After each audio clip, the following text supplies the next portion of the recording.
이런 젠장, 오늘도 달라진 게 하나도 없구나. 저 지긋지긋한 소리, 너희들이 더 얘기 안 해도 난 충분히 비참하니까 이제 그만, 제발 그 입들 좀 다물어 주시오. 말귀를 알아듣기 시작할 때부터 귀에 못이 박히도록 들어온 소리였습니다. 어머 불쌍해라, 앞을 못 보는 어린아이네. 천벌을 받고 태어난 게지. 무슨 일인지는 몰라도 저 아기의 부모가 남 모르는 큰 죄를 저지른 게 틀림없어. 아니면 그 애비의 애비적부터 쌓여온 죄인지도 모르지. 눈먼 거지다, 재수없어. 저런 사람은 동정할 가치도 없고 도와줄 필요도 없어. 하나님의 벌을 받는데 우리가 도와주면 하나님을 거스리는 거야. 저렇게 비참하게 살다가 더 비참하게 죽도록 내버려 둬. 이미 너무나도 익숙해져서 반발할 힘도, 그럴 의지도 없어져 버린 지 오래입니다. 내 죄 때문인지 내 부모의 죄 때문인지는 모르지만 내 인생은 어차피 이렇게 내버려지고 망가진 인생, 이젠 아무 소망도, 변화에 대한 어떤 꿈도 꿀 수 없는 하찮은 존재이기에 누가 뭐라 해도 화나지 않습니다. 오늘은 뭔가 거리의 분위기가 심상치 않습니다. 길 저편에서 시끄러운 소리들이 들려오고 왠지 사람들이 들떠 있는 것 같습니다. 그런데 몰려오던 사람들의 무리가 내 앞에 멈춰 섭니다. 눈으로 볼 수는 없지만 누군가가 나를 바라보고 있는 게 느껴집니다. 왠지 좋은 일이 일어날 것만 같은 이 기분. 그런데 그 소리가 들린 겁니다. 이 사람이 나면서부터 소경된 것이 이 사람의 죄 때문입니까? 아니면 그 부모의 죄 때문입니까? 에휴, 그렇지. 또 저 소리구나. 천벌을 받아 태어난 나에게 무슨 좋은 일이 있겠어. 마음과 몸의 귀를 닫아버리고 내면의 동굴로 처박혀버리는 바로 그 순간 뜻밖의 소리가 들려왔습니다. 평생 처음 들어보는 소리였습니다. 나에 대해서 그렇게 말한 사람은 평생의 처음이었습니다.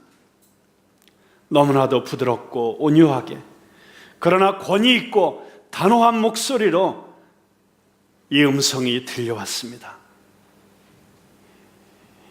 이 사람이나 그 부모의 죄로 인한 것이 아니라 그에게서 하나님이 하시는 일을 나타내고자 하심이라. 죄 때문이 아니라고? 내가 죄 때문에 벌 받는 게 아니라고? 그러기는커녕 하나님이 하시는 일을 나타내고자 하심이라고? 내 인생을 통해서도 하나님이 하실 일이 있으시다고?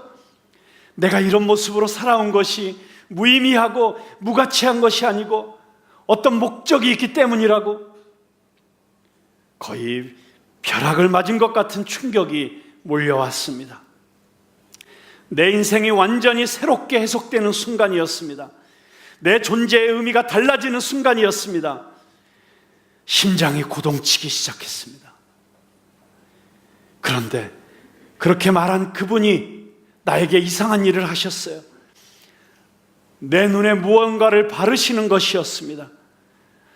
나중에야 그것이 흙이라는 사실을 알았어요.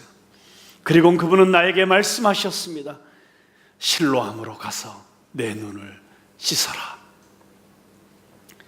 뭔가 알 수 없는 믿음이 내 안에서 솟구쳐 올랐습니다. 내가 평생 동안 갇혀 살았던 그 생각의 틀, 그 저주스러운 고정관념의 틀에서 나를 해방시켜 주신 분, 내 운명의 사슬을 깨트려 주신 분, 이분이 하시는 말씀이라면 무조건 순종해야 된다는 알 수 없는 믿음이 나를 실로암으로 달려가게 만들었습니다. 그리고 내가 실로암에 물로 내 눈을 씻을 때 진흙이 벗겨져 나가면서 마치 비늘이 벗겨지듯이 내 눈을 덮고 있던 무언가가 벗겨져 나가기 시작했습니다.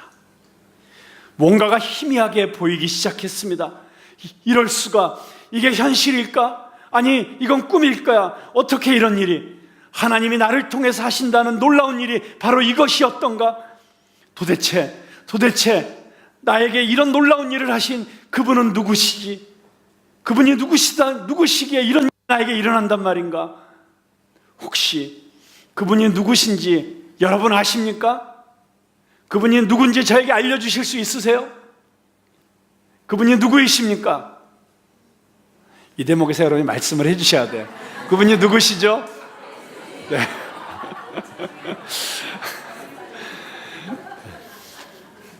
네. 할렐루야! 여러분, 제가 이 소경의 입장에서 이 실로암의 이 기적의 사건을 한번 재구성해 보았습니다. 참으로 아름다운 사건입니다. 세상에서 가장 비참하고 가장 불행하고 가장 절망적이었던 한 사람이 그의 인생에 예수님을 만남으로 인하여 대역전이 일어난 것입니다. 그는 육신의 눈이 띄었을 뿐만이 아니라 영혼의 눈도 띄어졌습니다. 그는 완전히 새로운 사람이 되었습니다. 말 그대로 total transformation, 완전히 뒤집어져서 새로운 존재로 거듭난 것입니다.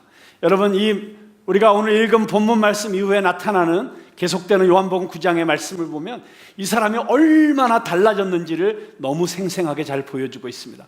9절에 보면 사람들이 저 사람이 눈 멀었던 사람 아니야? 여기서 구걸하고 있던 그 사람 아니야?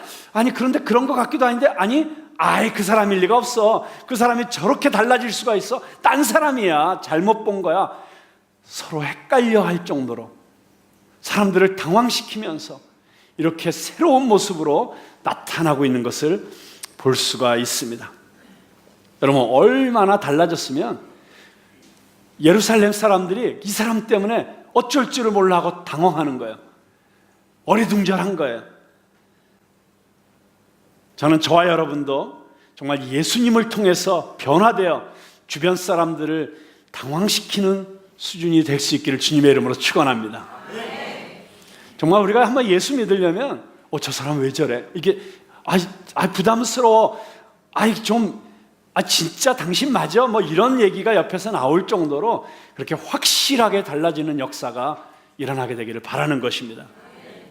여러분, 그런데 어떻게 평생을 나면서부터 눈이 멀어서 이렇게 비참하게 구걸하면서 밑바닥 인생을 살던 이 한 사람의 인생이 어떻게 이렇게 달라질 수 있습니까? 정말 그의 변화를 보면 놀랍습니다. 그는 사람들이 못 알아볼 정도로 겉모습부터 자신감에 가득 차서 당당해지고, 여러분 사람이 비리비리할 때하고 자신감에 가득 차서 그 내면 속에 뭔가 당당함이 있으면 딴 사람 되잖아요. 그런데 자 보세요. 이 시각장애자들을 위한 교육기관이 제대로 있을 리도 없었던 그 당시에 예루살렘에서 이 사람 교육도 제대로 못 받았을 것입니다. 정말 높은 사람들 앞에서 기가 죽어서 꼼짝도 못하는 그런 사람이었을 것이에요. 비굴하고 비루한 인생이었어요. 그런데 9장을 한번 여러분 계속 한번 읽어보세요. 그 당대 권력자들, 이스라엘을 다스리고 있던 바리새인들과 율법학자들과 서기관들이 이 사람을 불러놓고 신문을 하는데 거기서 하나도 꿀리지가 않습니다. 당당하게 얘기합니다. 그리고 오히려 그들을 설득합니다. 당신들도 그 사람을 믿으려고 하시는 것입니까? 오히려 그 율법학자들을, 바리새인들을 시키는 그런 사람이 되었어요. 배운 건 없었지만 그가 확실하게 체험하고 경험한 예수 그리스도, 그분이 나의 인생에 행하신 그 놀라운 기적, 이런 것들 때문에 그는 이제 세상 누구에게 맞서도 누구 앞에서도 꿀리지 않는 당당함이 있는 사람이 되었어요. 그리고 그는 처음에 예수님을 이야기할 때 내 눈에 진흙을 바른 그 사람, 그 어떤 특별한 사람이라고 얘기했어요. 그러다가 조금 지나고 나면 이렇게 이야기합니다. 나에게 이런 놀라운 일을 행하신 걸 보니 그분은 선지자입니다. 예수님에 대한 인식이 좀 더 깊어지고 있습니다. 그리고 최종적으로 그는 나의 주님이십니다 하고 예수님 앞에 엎드려 절을 합니다. 이렇게 예수님에 대해서 점점 깊이 깨달아가면서, 그리고 그 당시에 눈이 뜨고 있었으나 예수님이 누구이신지 알지 못하던 그 당대의 종교인들, 소위 믿는다고 하지만 형식적으로 종교적으로 신앙생활을 하고 있었던 그 사람들이 바로 깨닫지 못하고 바로 보지 못했던 예수님을 바로 깨닫고 알았던, 그래서 그의 영혼에 진정한 빛이 비추는 것을 경험하게 되었던 이 사람, 완전히 달라졌죠. 그는 육신의 눈이 띄었을 뿐만 아니라 이제는 영의 눈이 띄어서 그 누구도 알아보지 못했던 예수님을 주님이라고 고백하는 이 놀라운 신앙 고백에까지 이르게 되었습니다. 그리고 그는 그때로부터 예수님이 누구이신지 증거하는 놀라운 전도자의 삶을 살기 시작합니다. 어떻게 이런 변화가 일어났을까요? 어떻게 이런 놀라운 일이 일어났을까요? 첫째로 그는 그의 인생을 새롭게 해석하시는 주님의 음성을 들었습니다. 지금까지 그는 잘못된 교리 또는 세상의 통념, 사람들의 선입견, 미신적인 속설, 이런 것들이 만들어내는 그런 세상의 소리들로 자기 인생을 해석하고 받아들이면서 살고 있었습니다. 여러분, 잘못된 교리로 우리가 사람들을 잘못 판단하고 사람들을 정죄하고 사람들을 낙심시키는 일이 얼마나 많이 있습니까? 특별히 신앙적인 뜻 발언을 통해서 고통받고 있는 사람들에게 더 아픔을 주는 일이 다 어디서 일어납니까? 대부분 다 교회에서 일어나죠. 교회 바깥에서는 신앙적인 해석을 할 리가 없잖아요. 그런데 잘못된 교리로 인해서 잘못된 해석을 해줌으로 해서 사람들을 더 힘들게 만들고 더 아프게 만드는, 네가 기도 안 해서 그런 거야. 너 기도 끝날 때 아멘 했어? 예수님의 이름으로 기도합니다 했어. 그걸 안 하니까 기도가 응답이 안 되는 거야. 뭐 이런 쓸데없는 소리부터 시작해서 모든 죄는, 모든 병은 다 마귀가 주는 것이다, 이런 잘못된 귀신론이라든가 잘못된 교리, 이런 거, 너 틀림없이 네가 뭔가 잘못한 게 있으니까 하나님으로부터 벌 받는 거야. 심지어 어떤 유명한 부흥 강사가 TV에 나와서 설교하면서 이런 얘기를 했다고 어떤 성도가 저에게 와서 깜짝 놀라서 얘기하는 거예요. 젊을 때 갑자기 죽는 거 있잖아, 그건 그 사람이 숨겨진 죄가 있어서 하나님한테 천벌받은 거래. 천벌받은 거라고 그 설교를 했다는 거예요. 그게 맞냐는 거예요. 그러면 너 우리 가까운 집안 사람 중에 왜 교통사고로 갑자기 돌아가신 그분 있잖아, 그분도 그럼 하나님의 벌 주셔서 죽은 거야? 저한테 그렇게 물어보는 거야. 쓸데없는 소리 마세요 라고 제가 얘기했어요. 만약에 우리가 숨겨진 죄가 있어서 하나님이 우리를 벌 주시는 거면 이 자리에 있는 우리 모두는 지금 다 공동묘지에 가 있어야 됩니다. 하나님이 참아주시고 인내해 주시기 때문에 우리가 살아있는 것이죠. 하나님이 즉각 우리가 죄 지을 때마다 벌 주셨으면 여기 살아남아 있을 사람 아무도 없습니다. 그래도 나는 살아남을 수 있다 하는 사람 손 들어보세요. 없잖아요. 이런 잘못된 교리, 잘못된 해석, 이런 것을 가지고 얼마나 우리가 사람들에게 상처를 주고 오히려 더 아픔을 주는 그런 잘못을 저지르고 있는지 모릅니다. 그것뿐만이 아니죠. 정말 우리의 잘못된 관념 속에서 얼마나 우리는 말들로 사람들을 정죄하기도 하고 묶어버리도 하는지 모르고, 특별히 우리의 잘못은 과거를 통해서 오늘을 해석하는 것입니다. 그리고 그런 말들 속에서 우리는 그런 말들에 묶여서 살죠. 넌 뭔가 부족해, 넌 안 돼, 내 인생에는 뭐가 마가 끼었나 봐, 왜 하는 것마다 안 되니, 저주받았나 봐, 그 얼굴로 뭘 하겠다는 거니, 이미 늦었어, 내가 왜 하필 이런 사람을 만났을까, 난 왜 이런 집에 시집 왔을까, 왜 난 흙수저로 태어났을까. 여러분, 이렇게 운명론적이고 과거지향적이고 패배주의적인 말들에 묶여 있으면 우리 인생에 새로운 일들이 일어날 수가 없습니다. 우리는 이런 세상의 소리를 듣지 말아야 됩니다. 우리는 주님의 음성을 들어야 됩니다. 주님은 우리에게 어떻게 말씀해 주십니까? 내 인생을 새롭게 해석해 주시는, 내 인생에 새로운 의미를 부여해 주시는, 내 인생의 미래의 소망을 일으켜 주시는 그 주님의 음성을 들어야 합니다. 오늘의 나의 삶을 나의 과거로부터 규정하는 것이 아니라 미래로부터 하나님의 시각으로 해석해 주시는 주님의 음성을 들어야 하는 줄로 믿습니다. 결혼의 목적은 행복이 아니라 거룩이다. 이 한 말씀이 주님의 음성으로 들려와서 깨지려고 했던 가정이 회복된 집이 한둘이 아닙니다. 너는 사랑받기 위해 태어난 사람이다. 이 한마디에 수많은 사람들이 자살의 문턱에서 돌아왔습니다. 너는 존귀한 존재다. 괜찮아. 그래, 지금까지 잘 왔다. 너는 내 안에서 새로운 피조물이다. 하나님의 음성이 들려오면 내 인생에 대한 새로운 해석이 일어나게 됩니다. 나의 절망적인 상황이, 내가 당하고 있는 고난이, 심지어 나의 실수와 잘못으로 인해서 어려움을 당하고 있을지라도 모든 것 가운데서 합력하여 선을 이루시는 하나님과 함께 하나님의 영광을 나타내고 하나님의 뜻을 이루어드리는 선교적인 기회로 받아들이게 되는 것입니다. 새로운 시각이 열립니다. 요셉이 형들이 나를 팔아서 내가 여기 온 것이 아니고 오히려 내가 형들과 우리 가족들의 생명을 보존하기 원하시는 하나님이 나를 이곳에 먼저 보내신 것입니다. 그런 놀라운 선언 속에 나타나는 그런 구속사적 해석이 우리에게도 가능해지는 것입니다.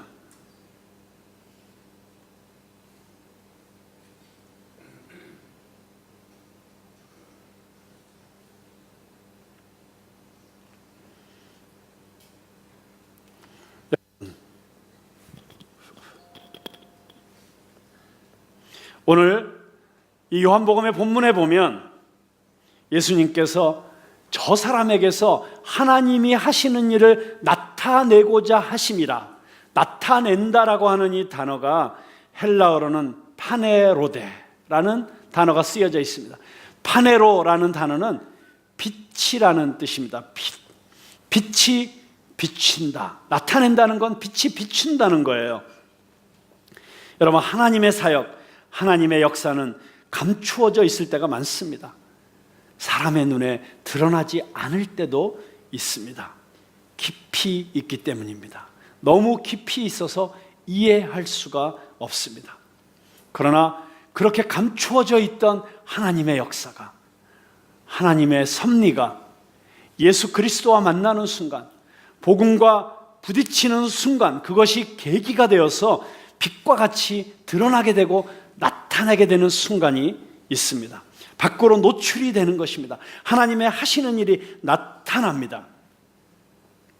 저는 오늘 여러분들의 인생 가운데 감추어져 있는 보이지 않는 하나님의 역사가 예수님과의 만남을 통해서 그 예수님의 음성을 들음으로써 드러나게 되고 깨달아지고 나타나게 되기를 주님의 이름으로 축복합니다.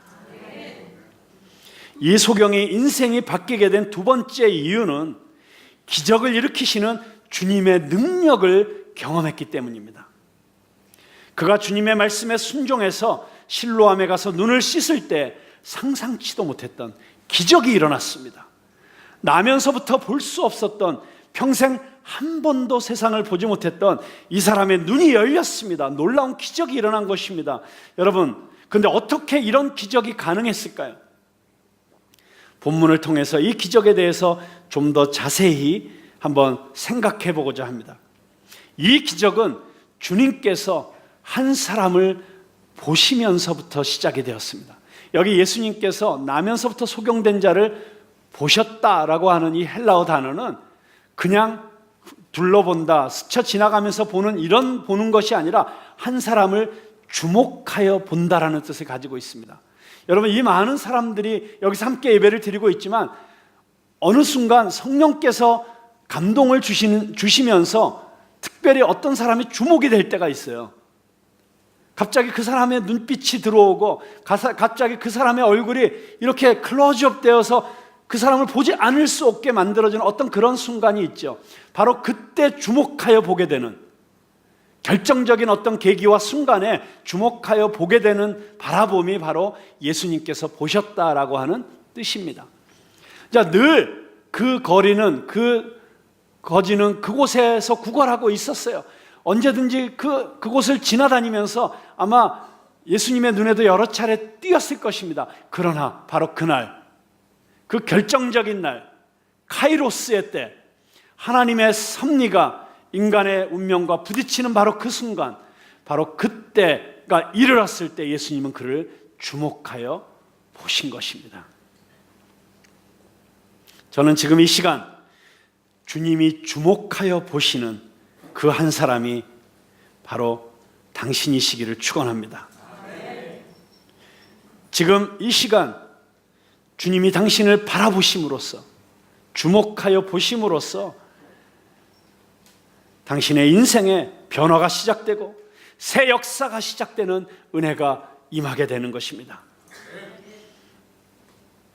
저는 지금 당신에게 주목하시고 당신의 인생에 새 일을 행하시기 원하시는 그분을 이 예배 가운데서, 이 말씀을 통하여 찬양 가운데서 만나시게 되기를 바랍니다. 자, 이 한 사람을 주목하여 보심으로써 이제 이 역사가 시작되는데, 예수님께서는 그의 인생에 결정적으로 개입하시기 시작하십니다. 무엇보다도 주님은 이 소경이 평생 붙잡혀 있었던 잘못된 고정관념, 잘못된 신학으로, 잘못된 전통으로, 잘못된 교리로 인해서 붙잡혀 있고 매여 있었던 그 사슬들을 깨트려 주십니다. 그리고 그의 육신의 문제가 해결되기 전에 그의 내면적인 문제를 다루어 주십니다. 그리고 나서 기적을 베풀어 주시는 거예요. 그런데 여러분, 조금 이상하지 않습니까? 예수님은 어떤 분이십니까? 말씀 한마디로 천지를 창조하신 분이십니다. 그냥 말씀 한마디로 그 큰 폭풍우를 향하여 잠잠하라 하실 때 바로 고요해지게 만드실 수 있는 말씀의 능력이 있으신 분이세요. 그러면 그냥 그 소경을 향하여 내가 원하노니 눈을 뜰지어다. 눈이 떠졌을까요? 안 떠졌을까요? 당연히 떠지겠죠. 그런데 그렇게 하시지 않으시고 땅에 있는 흙을 모아서 거기에 침을 뱉으시고 그것을 잘 섞어서 곱게 반죽을 해서 그것을 그 사람의 눈에다가 이렇게 발라주시고 계십니다. 여러분, 제가 한 번은요,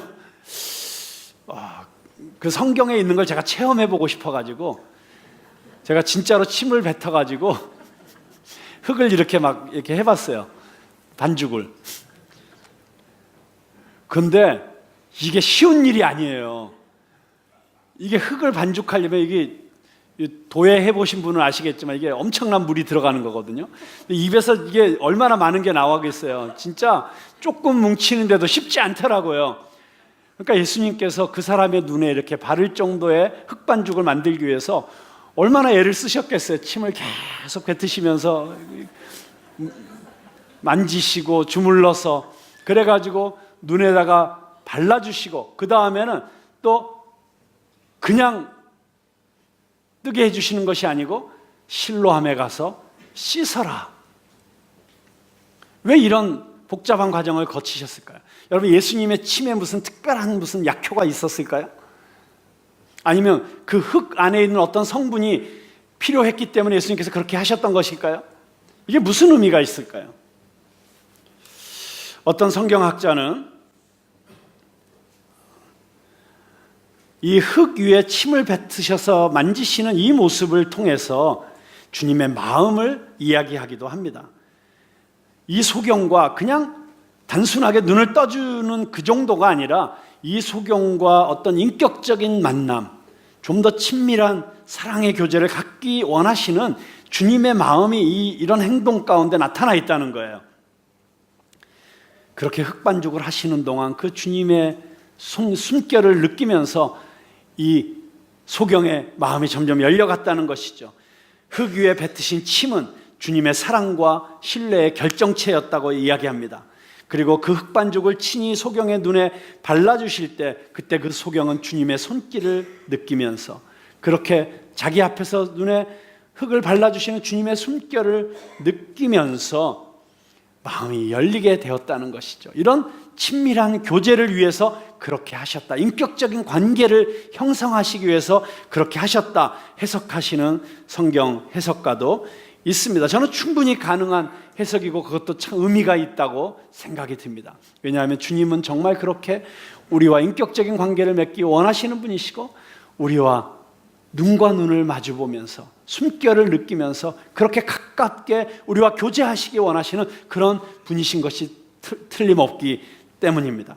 그러나 저는 그보다는 더 깊은 의미가 이 모든 예수님이 하시는 일 가운데 숨어 있다고 생각합니다. 자, 요한복음의 기적은 이적이 아니라 놀라운 어떤 사건이 아니라 표적이다, 사인이다, 무엇인가를 보여주기 위한 것이다, 무엇인가를 가르치기 위한 것이라고 말씀드렸죠.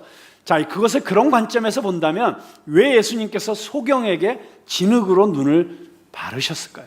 여러분, 이미 보지 못하는 사람입니다. 눈이 열리지 않는 사람이에요. 그런데 거기에 흙을 발랐다고 생각해 보세요. 자, 이것을 그 주변에 있는 사람들, 예루살렘에 있는 사람들에게 어떤 교육적인 의미를 가지고 있다고 생각해 보면 조금 그 의미가 분명하게 드러납니다. 소경을 더 소경되게 하는 것이죠.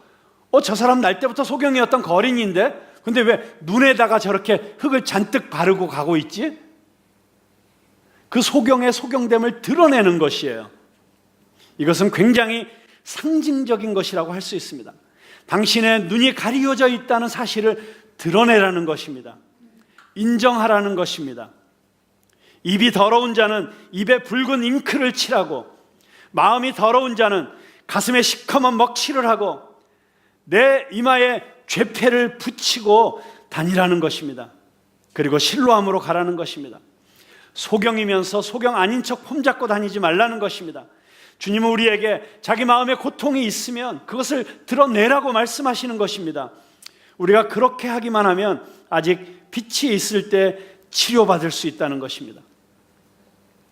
우리의 연약한 부분이 어디에 있습니까? 우리의 병든 부분이 어디에 있습니까? 그것들을 숨기지 말고 드러내십시오.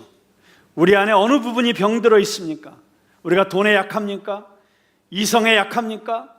우리 안에 무서운 분노가 있습니까? 용서하지 못하는 원한이 있습니까? 자기 조절이 안 됩니까? 그것들을 겸손하게 드러내라는 것입니다. 나는 소경입니다. 나는 죄인입니다. 나는 문제가 있는 사람입니다. 바리새인들처럼 신앙이 좋은 것처럼 폼잡고 남이나 비판하고 판단하고 있으면 안 됩니다. 우리는 다 이 소경과 같은 자들입니다.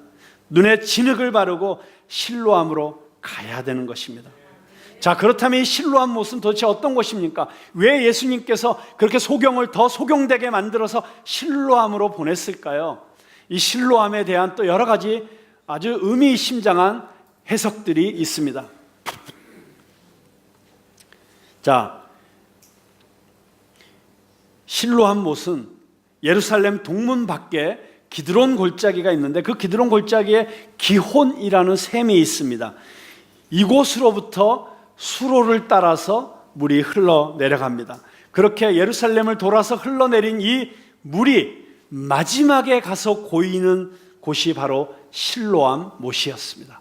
자, 그 물이 마지막에 머무는 곳, 그렇다면 이 실로암은 예루살렘에서 어디에 위치하고 있을까요? 물은 높은 곳에서 낮은 곳으로 흐릅니다. 그러니까 가장 낮은 곳, 예루살렘에서 가장 낮은 곳에 있는 장소였어요. 가장 낮은 곳. 그리고 그곳에 가서 눈을 씻기 위해서는 그런데 가장 낮은 곳에서도 무릎을 꿇고 엎드려서 그 물을 손으로 길어 올릴 수밖에 없었습니다. 여러분, 그 모습을 한번 상상해 보십시오. 그러므로 주님께서 소경에게 실로암으로 가서 내 눈을 씻으라고 하는 것은 가장 낮은 곳으로 가서 엎드려서 어떤 모습입니까? 바로 가장 겸손한 모습입니다. 하나님 앞에서 가장 겸손한 모습, 가장 낮은 자세, 내 안에 있는 교만을 다 내려놓고 내 안에 있는 자존심 다 내려놓고 그리고 내 가장 부끄럽고 수치스러운 모습을 드러낸 채로 실로암으로 가라고 하는 것입니다. 이것이 성경 해석학적으로 올바른 일지는 모르겠으나 저는 이 실로암이 오늘날의 교회라는 생각을 합니다. 그렇게 생각한다면 여러분, 우리가 교회에 올 때는 바로 이런 마음으로 와야 되는 것입니다. 교회에 오면서부터 나를 치장하고 포장하고 그리고 변장하고 그리고 와서는 안 된다는 것입니다. 마스크를 쓰고 와서는 안 된다는 것입니다. 오히려 이 교회에 올 때는 이 실로암 못에서 우리의 영적인 눈이 띄어지고 우리의 새로운 인생이 시작되기 위해서는 내 모습 그대로 나와서 나의 가장 약한 것, 부끄러운 것, 수치스러운 것까지 내어놓을 수 있는 곳이 되어야 한다는 것입니다.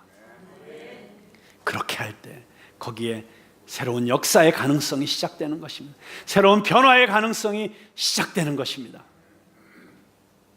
그런데 그렇게 낮은 곳에 의미가 있을 뿐만 아니라 이 실로암에 또 다른 중요한 의미가 있습니다. 그것은 바로 요한복음을 기록한 저자가 직접 강조하여 옆에 괄호를 치고 이렇게 기록하고 있습니다. 실로암은 보냄을 받았다라는 뜻이다. 여러분, 보냄을 받는 게 무엇입니까? 미션이죠.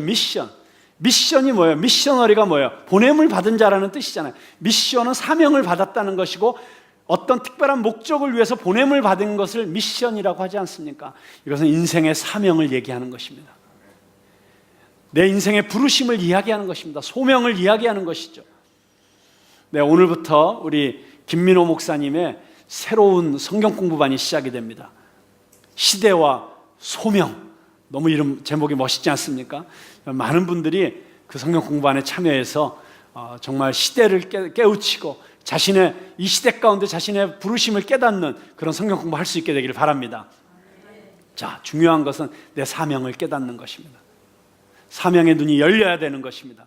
왜 실로암으로 갔습니까? 그는 지금까지 과거에 붙잡혀서 잘못된 자기 인생에 대한 해석으로 말미암아 한 발짝도 미래를 향해서 앞으로 나가지 못하는 그런 비참한 인생이었습니다. 그러나 그가 예수님을 만나서 예수님의 음성을 듣고 자기 인생에 대한 새로운 해석을 하고 실로암 못에 갔더니 그곳에서 눈이 열리면서 그는 자기의 인생의 사명을 깨닫는 것입니다. 그러고 보니까 그 사람의 인생은 바로 이것을 위해서 이 땅에 보내심을 받은 인생이었습니다. 평생 눈이 먼 채로 비참하게 살아왔지만 오히려 그의 그 길었던 비참했던 시간이 그가 예수 그리스도로 말미암아 눈이 떠지게 되니까 이제는 간증이 되었고 사람들에게 하나님께 영광을 나타내는 진정한 축복의 통로요 도구가 되었던 것입니다. 여러분, 그렇습니다.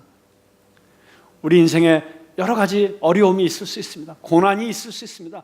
어떤 고난은 이유를 알 수 없이 우리에게 찾아오는 애매한 고난이 있습니다. 물론 어떤 어려움과 고난은 명백하게 나의 실수와 잘못으로 인해서 하나님께서 우리에게 자유의지를 주셨기 때문에 그 자유의지를 잘못 사용해서 잘못된 선택으로 인해서 우리에게 어려움이 찾아올 수 있습니다. 하지 않아야 될 일을 했기 때문에 고난이 찾아올 수도 있습니다.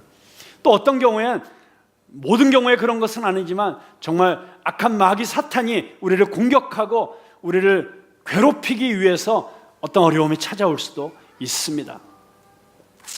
우리가 사람들과 함께 살고 있기 때문에 때로는 어떤 정신병자 같은, 때로는 어떤 이상한 사람의 잘못으로 인해서 멀쩡하게 잘 가는 차 옆에 와서 들이받기도 하고 이러면서 우리에게 어떤 어려움이 찾아올 수도 있습니다. 그러나 그것이 어떤 어려움이든 어떤 원인으로부터 우리에게 다가온 것이든 그것을 우리가 운명론적으로 해석하고 비관주의적으로 해석하는 한은 우리는 그것은 우리에게 어떠한 의미도 없고 도움도 될 수가 없습니다. 그러나 우리가 예수 그리스도의 복음의 빛으로 바로 그 고난을 다시 해석하면, 미래로부터 오늘을 다시 바라보기 시작하면, 하나님의 관점에서 우리의 인생을 다시 들여다보기 시작하면 그것은 낙심해야 될 이유가 아니라, 절망해야 될 이유가 아니라, 신세 한탄을 해야 될 이유가 아니라 오히려 하나님께 가까이 나아가게 해주는 축복의 통로가 될 수 있습니다. 나의 고난을 통해서 오히려 내가 다른 사람들을 섬기고 도울 수 있는 그런 계기가 될 수 있습니다.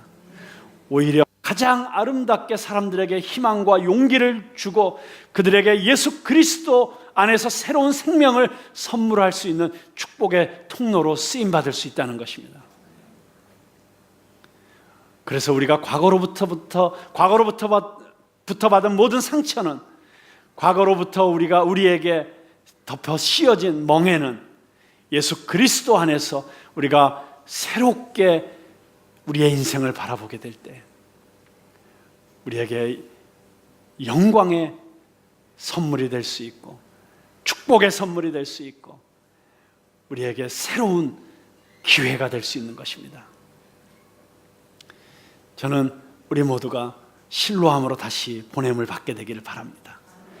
거기서 샘물과 같은 보혈, 정말 예수 그리스도의 보혈로 우리의 눈이 다시 씻어지고 눈뜸을 얻게 되고 우리의 육신의 눈이 아니라 우리의 영적인 눈이 띄어지고 우리의 잘못된 어떤 세상적인 생각과 관념과 전통과 율법주의와 이런 것들로 인해서 가려졌던 우리의 눈이 띄어지면서 예수 그리스도를 참되게 바라볼 수 있게 되기를 바랍니다. 그리고 예수 그리스도 안에서 우리의 인생을 새롭게 바라볼 수 있게 되기를 바랍니다. 그리하여 우리의 인생이 새로운 의미를 갖고 다시 한번 이 세상에 보냄받은 자로서 예수 그리스도를 증거하고 사람들을 섬기며 사람들에게 다시 그리스도 안에 있는 새로운 꿈과 용기를 선물해 줄 수 있는 그런 축복된 인생으로 저와 여러분이 살아갈 수 있게 되기를 축원합니다. 기도하겠습니다.